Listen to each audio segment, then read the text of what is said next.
We have some San Francisco 49ers breaking news, and it is regarding tight end Charlie Woerner. And unfortunately, it isn't a reunion, at least for the San Francisco 49ers. Charlie Woerner has agreed to a 3-year deal with the Atlanta Falcons, returning to his home state where he went to college at Georgia. So Charlie Woerner signs a 3-year, $12 million deal with Atlanta to go be their tight end two behind Kyle Pitts, team up with Kirk Cousins, and the 49ers are now out their tight end two. Now, I would say from a casual observer standpoint, you might be like, whatever, tight end two. How many catches did Charlie Woerner contribute to over his career? And the answer is not that many. He really didn't. He was seldom used in the receiving game. Just not something that was part of what he did. It wasn't his bread and butter. He was used primarily as a blocker. So we know that, hey, all right, Charlie Woerner isn't going to be able to add anything really from that particular standpoint because, I mean, when you look at his career with the 49ers, his 4 years, he only had 16 targets. 11 of those were receptions for 120 yards. So you might be thinking, well, how did a tight end get paid $12 million for 11 receptions through 4 years on 120? And again, puts the emphasis on his ability to block. That was one of my favorite things about him. And it was something that I talked about consistently when talking about Charlie Woerner as having to be your tight end too for the last couple years. He's 6'5", 240 pounds. He's built like crazy. And he was a former 6th round pick by the 49ers in 2020. 190 selection overall. And the reason, yet again, I've already mentioned and emphasized, he got paid $12 million to come in and be a blocker. That's how good of a blocker he is. That's how good and how impactful he was to the 49ers. It didn't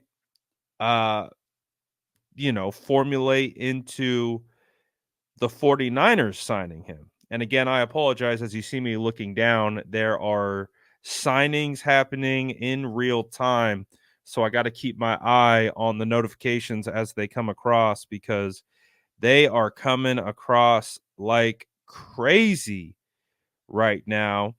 But in regards to Charlie Woerner, he will no longer be a San Francisco 49er. He will be a Falcon. The positive from this is that the 49ers will get a comp pick. So the 6th round pick, he will still present a value in regards to return on investment. You invested a 6th round pick, 190 overall. And the fact that he signs a 3-year, $12 million deal, I would say that you might get like a 5th round pick back for Charlie Woerner, maybe even a 4th comp if you're lucky. So, but I would say probably getting a 5th round, if not original value back. So the 49ers will get something in return for Charlie, which I guess is a positive. That will be awarded next year in next year's draft. So we have to wait a little while. But that also brings up the question of how did the 49ers build and retool this tight end room? Now, if your answer is, to me is, well, look at the 49ers drafted Cameron Latu and Braden Willis. Okay, well, the 49ers were so confident in they were so confident in Cameron Latu that they redshirted him last year. They put him on IR and to not be able to return at all that season. And with Braden Willis, he got he played sparingly at times, but he has a lot of promise, I would say, and potential, but both tight ends still have a lot of work when it comes to fitting in to exactly what the 49ers do and use for their tight end twos.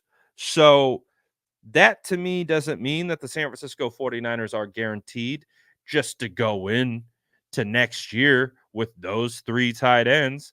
I don't imagine Ross Dwelley will be back.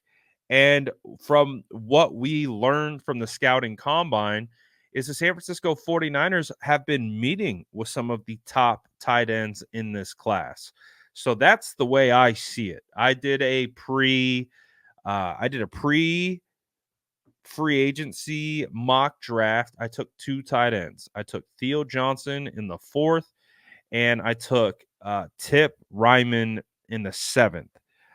Kind of similarly to how the 49ers structured out their tight end draft class last year, doing the same thing this year. You have to bring this talent into camp, and you have to see what you got, because there's no guarantee that what you're bringing into camp is what you hope to get. And I think that's what the 49ers learned with Latu. Now, I will also say this about Latu. Latu has the opportunity to bounce back. Latu has the opportunity to take hold of that tight end 2 spot. There is potential for growth here with Latu, and the same with Braden Willis. But the point still remains. The guy who you could rely on, Charlie Woerner, is now a Falcon. And now you have George Kittle and two, second year tight ends that you can't rely on just yet. So, how do the 49ers address this? Do they try to bring in a low cost free agent tight end? I think of when they signed Tyler Kroft. Could they do something like that? Or are they going back to the well and drafting additional tight ends? Because again, regardless of Latu and Willis on the roster, it's just not enough tight ends. You got to go into training camp with, I would say, at least 5 tight ends.